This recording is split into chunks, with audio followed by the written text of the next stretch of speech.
giving me childhood flashbacks, and I loved it for it. And it was good. I mean, it was definitely a good movie, and I could see they kind of targeted the kids with this because this is a very kid-friendly superhero that Marvel has a lot of, but they're trying to get this guy more into it. Well, I think it was more for like people like us in our age group and people older that have younger kids. They can enjoy it with their children and both get something out of it. And it was a different aspect from Marvel. I mean, Marvel, you're used to all the action and a little bit of comedy. Right. This was more comedy and action, comedy than action. So it was a nice mixture of ideas and everything.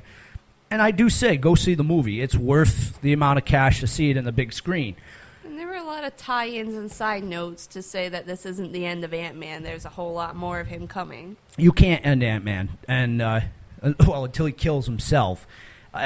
Villain-wise, though, if you're an Ant-Man fan like myself, you will. I will go on record to say this: Ant-Man's villains are lame. There's a reason why they team him up with the Avengers, because the Avengers have the cool villains, and Ant-Man gets the lame villains like Egghead or Whirlwind. What is an egghead? That's all I'm going to leave it at, right? It's a very lame character. Whirlwind, very lame character that they bring in. But the major villain in his thing that constantly pops up is Ultron. And that's a villain of villain status. Isn't that of his own It is of his own device. Now, there's a point in time where Hank Pym turns to Yellow Jacket and becomes a villain. Versus Hank Pym's apprentice becomes Yellow Jacket in this. And then Scott ends up fighting Hank Pym as Yellow Jacket, blah, blah, blah. And they do not follow that in the movie, so don't expect them to. But Yellow Jacket as a villain, too, was pretty lame. I mean, I think he was just underdeveloped, and they even showed it as an undeveloped suit and kind of an undeveloped character. So you can say it's underdeveloped as much as you want. I'm trying to be nice. I'm still going to say it that was lame. A lame villain. I'll tell you, it sounds like, not so much in the movie, but Ant-Man's history in the comics, it almost sounds like even the creators of this comic weren't sure at times what to do with their character. I'm pretty sure you're right, because they had already screwed up with the Avengers by not putting him in the first couple. So they were probably trying to say, okay, how the hell are we going to introduce him now? Because he is supposed to be one of the originators, and we haven't done that. And what are we going to do now? So they had to jump a couple levels and say, well, we'll introduce Scott as Ant-Man, and we'll say Pym was Ant-Man, but back in the 60s and 50s. But he was Ant-Man in the same times as like Captain America, so who knows? No. Captain America was still under ice as a nerd in that time period. He was still under. So keep that down to a low roar. He was frozen at the time as Pym was moving back and forth as Ant-Man. Bummer.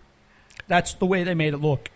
I was in the hoping, movie. like, comic timeline-wise, that was going to be awesomeness, No. and apparently I got excited over nothing. Yeah, because comic timeline-wise, Pym and Captain America have already met after Episode 4. So they kind of ruined that. We're way off. Yeah, There's they're no way off. saving it.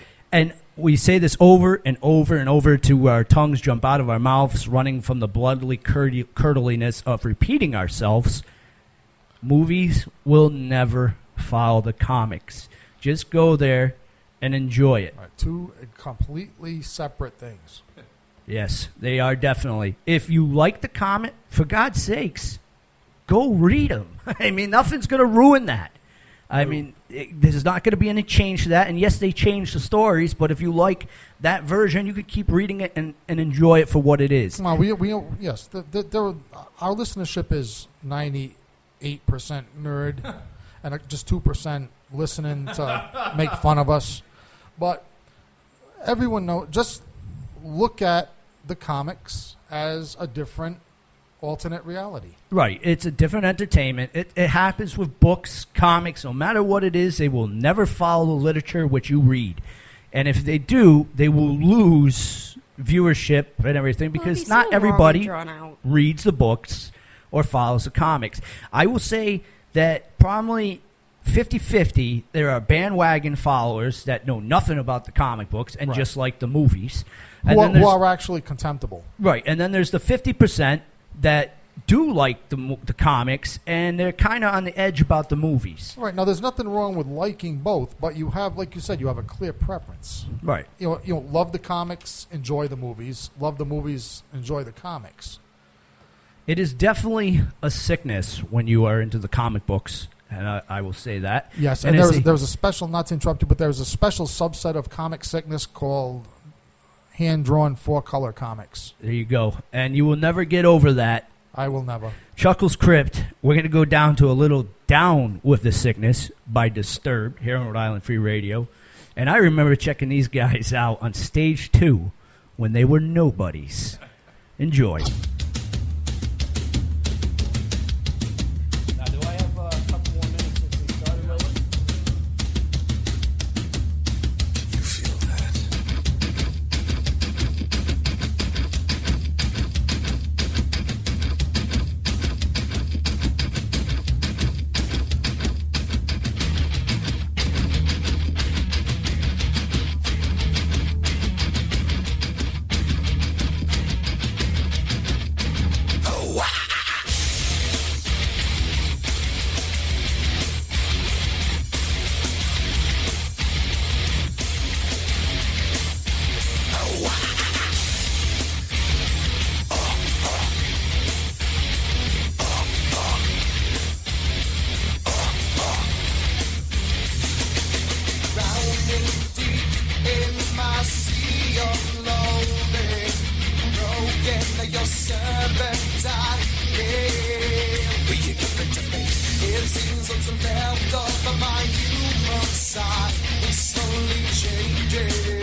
A little sickness for you guys. I'm going to try to wrap things up real quickly because I want to get a little oingo boingo in before we move over to the Haunted Cabaret, which is coming up next.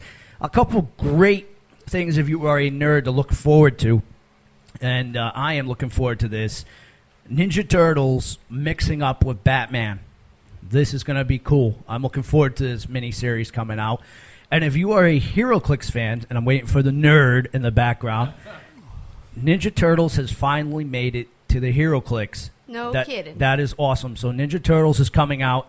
And if you're still don't have enough Turtle Mania, which I do not get enough. Saturdays and Sundays on Nickelodeon, they have the Turtle Mania, which they're showing old school Teenage Mutant Ninja Turtle cartoons, and they're showing the newer and in between. And I think this Saturday they're showing all 4 movies on Nickelodeon, which that's really cool. And if you haven't bought the 5th one, buy the 5th one and have a Ninja Turtle marathon. Now, I'd be unwise to not talk about this. Coming up soon, Rhode Island Free Radio's anniversary party, and if you are a local to New England, and even if you're not, hop on a plane and come down. Let's let them know what's coming up, Nurse Misery. So the Rhode Island Free Radio anniversary party is going to be Saturday, September 5th, from 8 p.m. to 1 a.m. at Firehouse 13, located at 41 Central Street, Providence, Rhode Island. How much will that be to get inside those doors? That is an important question, because it is definitely not free. And I'm scrolling down and scrolling down. It looks like there is a suggested donation of $10 for at the door for all ages. And even more important, I will be emceeing the night. You will so be. Come down, check us out. A lot of great bands that have been on Rhode Island Free Radio, such as...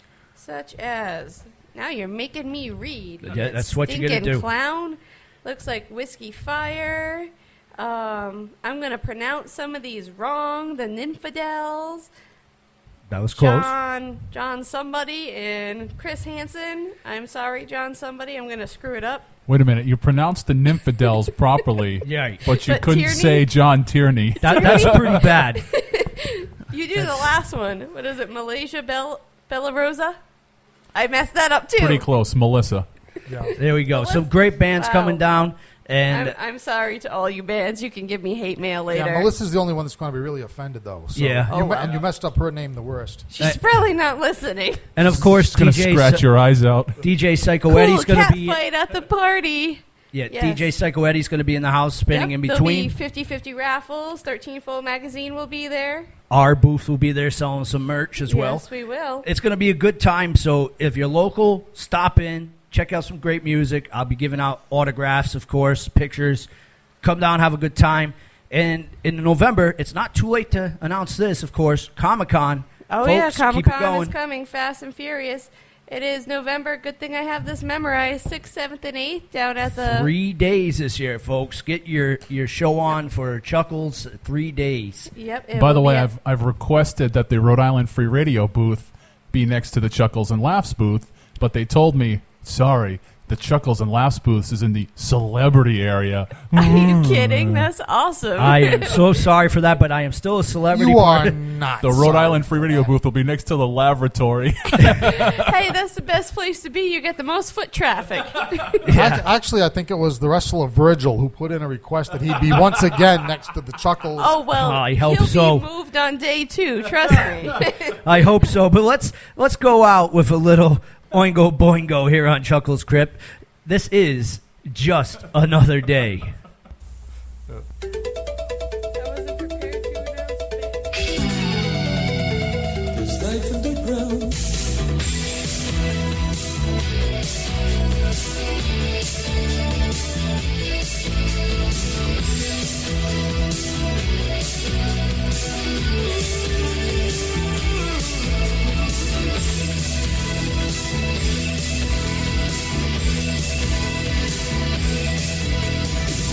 I feel it in my bones.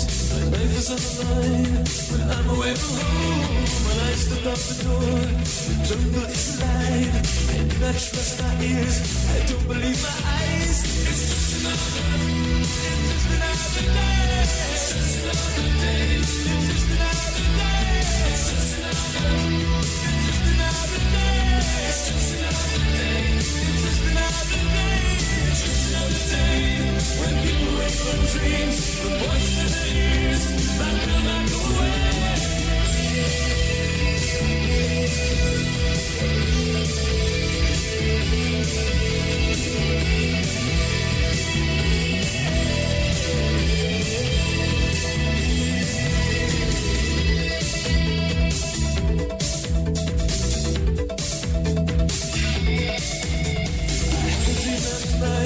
The world was set on fire. Everywhere I ran, there wasn't any war. Spider streets in there, lousy than a